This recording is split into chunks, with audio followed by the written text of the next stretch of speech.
अस्सलाम वालेकुम, मैं हूं ज़ुएब जिएजा और आप देख रहे हैं मेरा यूट्यूब चैनल।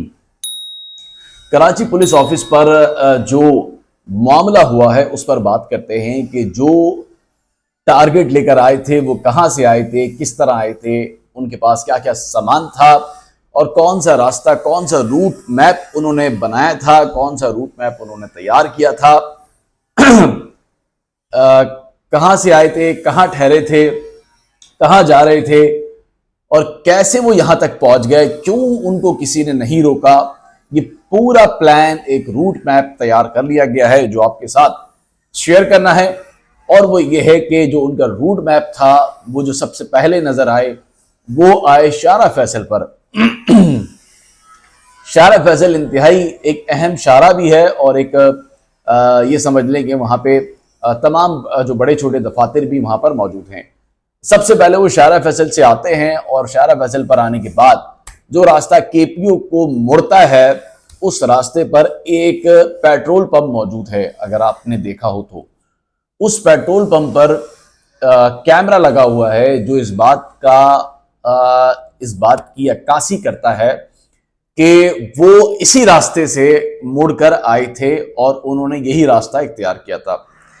ये रास्ता इख्तियार करने पर उनकी सीसीटीवी में वीडियो आ गई जिससे ये मालूम हो रहा है कि उनकी गाड़ी जो है वो मुड़ रही है, उल्टे हाथ पर मुड़ रही है। वो उल्टे हाथ से जाते हुए, उल्टे हाथ पे जैसे ही मुड़ते हैं तो सबसे पहले उस दफ्तर का दरवाज़ा आता है, मेन मरकजी दरवाज़ा जहाँ पर सिक्योरिटी मौजूद होती है अमूमन और हाई अलर्ट भी होती है। वहाँ पर किसी को भी इस तरह से बगैर शनाख्त के या बगैर इतला के जाने की इजाज़त नहीं होती है। उसके बाद फिर आप, अगर आप देखें जो रूट मैप बना हुआ है, फिर आप उससे सीधा जाते हैं। जब आप सीधा जाते हैं तो फिर एक बैरियर आ जाता है लेफ्ट पे, यानी कि क्वार्टर्स बने हुए हैं और वहाँ पे रिहाइशें हैं। वहाँ पर भी एक सिक्योरिटी बैरियर है जिसको आपको क्रॉस करना होता है। फिर वो गाड़ी उस सिक्योरिटी बैरियर से उल्टे हाथ पर दोबारा से मुड़कर जो रिहायशी कॉलोनी है वहाँ चली जाती है। फिर रिहायशी कॉलोनी में जैसे ही वो जाती है तो बिल्कुल, अगर आप देखेंगे सीधा जाते हुए, अगर आप इस मैप पे भी देख रहे हो तो बिल्कुल जब आप सीधा जाते हैं तो सीधा जाते जाते अगर आप देखें तो फिर एक रास्ता उल्टे हाथ को मुड़ता है। फिर एक रास्ता उल्टे हाथ को मुड़ता है और ये तंग रास्ता है, इतना ज़्यादा कोई मतलब कोई डबल रोड नहीं है, कोई चौड़ा रोड नहीं है, बल्कि एक तंग रास्ता है। जैसे ही वो क्वार्टर से जाते हैं तो उल्टे हाथ पर फिर वो मुड़ जाते हैं। फिर उल्टे अगर हाथ देखेंगे मुड़ने के बाद तो सीधे हाथ पे आपको मस्जिद नज़र आएगी। ये वो मस्जिद है जहाँ पर उनका एक टारगेट था कुछ ना कुछ करने का, लेकिन अल्लाह जिसे रखे और उसे कौन चखे वो वाली मिसाल है। तो इस तरह से वहाँ पर उन्होंने मस्जिद के पास गाड़ी खड़ी कर दी। मस्जिद के बाद गाड़ी खड़ी करने के बाद गाड़ी जो है वो ऑन करके और लाइटें ऑन करके इतनी परेशानी में और इतनी मतलब हवास भागता उन्हें भी समझ नहीं आ रहा था और वो वहाँ से आगे निकल गया और गाड़ी को ऑन ही छोड़ दिया। और फिर वो आगे निकलने के बाद आगे निकल गए और फिर पैदल चलते रहे। पैदल चलते चलते जब आप आगे जाते तो झाड़ियाँ आ जाती हैं। आप झाड़ियों को क्रॉस करेंगे तो फिर सामने अगर आप देखेंगे तो फिर आपके उल्टे हाथ पे, अगर आप मैप पे देख रहे हो, उल्टे हाथ पे फिर एक रास्ता मुड़ रहा है, उल्टे हाथ पे मुड़ रहा है और सीधे हाथ पे हमारा एक बहुत प्यारा जो सिपाही जो था पुलिस का, उन्होंने सबसे पहले उसे जो है वो सामने से शहीद किया जो कि सदर थाने के पास खड़ा हुआ था। उसके बाद फिर वो उल्टे हाथ पे मुड़ते हैं। उल्टे हाथ पे मुड़ने के बाद फिर ये रास्ता केपीओ को चला जाता है, लेकिन उन्होंने फिर मरकजी दरवाज़ा इख्तियार नहीं किया क्योंकि उनको बहुत अच्छे तरीके से पता था कि इस दरवाजे पे सिक्योरिटी मौजूद है और उनके साथ उनकी मज़ाहमत हो सकती है। उन्होंने बजाय उस रास्ते को लेने के उन्होंने सीधे हाथ पर भी एक अफसर बैठता है, बिल्कुल उसके सामने एक दीवार है जो कि केपीओ को जाती है। उस दीवार को उन्होंने, बहुत ऊंची दीवार थी, लेकिन ये जाहिर है कि ये भी मतलब जब आते हैं तो पूरी तैयारी से आते हैं।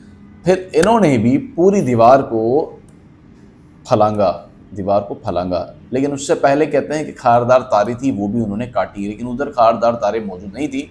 खारदार तारें उससे पहले जो है वो लगी हुई थी दीवार के साथ, लेकिन कुछ कहते हैं वो काटी है, कुछ कहते हैं वो पहले से ही हटी हुई थी।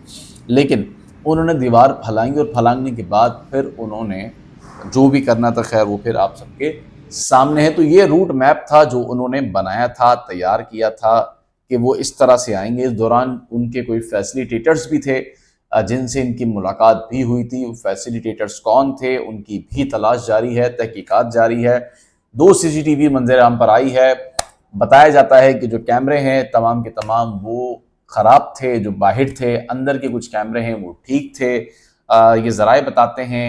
और जो कैमरे ख़राब थे उसकी वजह से जो बाहर सहूलतकार थे उनकी वीडियो मंजर आम पर नहीं आ सकी है। हाँ, सिर्फ वही वीडियो मंजर आम पर आ सकी है जो कैमरे में जिसकी अक्सबंदी हो सकी थी। यानी कि एक अंदर जो सीसीटीवी आपने देखी वो, और एक पेट्रोल पंप के बाहर जो गाड़ी मुड़ रही है उसकी सीसीटीवी मंजर आम पर आई है। सीसीटीवी का होना बहुत ज़रूरी होता है। सीसीटीवी से बहुत सारे जो आपके मतलब बहुत सारी चीज़ें क्लियर हो जाती हैं जिसमें आप ये सोच रहे होते हैं कि क्या हुआ होगा, क्या नहीं हुआ होगा। तो डिजिटल दौर है आजकल सीसीटीवी का, लेकिन उसके बावजूद जो पूरे शहर को ये कहते हैं कि जनाब आप अपने अपने घरों के बाहर, दुकानों के बाहर, कारोबार के बाहर आप सीसीटीवी लगाएं। स्ट्रीट क्राइम बढ़ गया है, स्ट्रीट क्राइम बहुत ज़्यादा फैल रहा है, और साथ ही और भी बहुत सारी जराइम में वो भी फैल रहे हैं। सीसीटीवी लगाएं, सीसीटीवी से बहुत सारे क्लू मिलते हैं, पुलिस को पेशरफ्त होती है।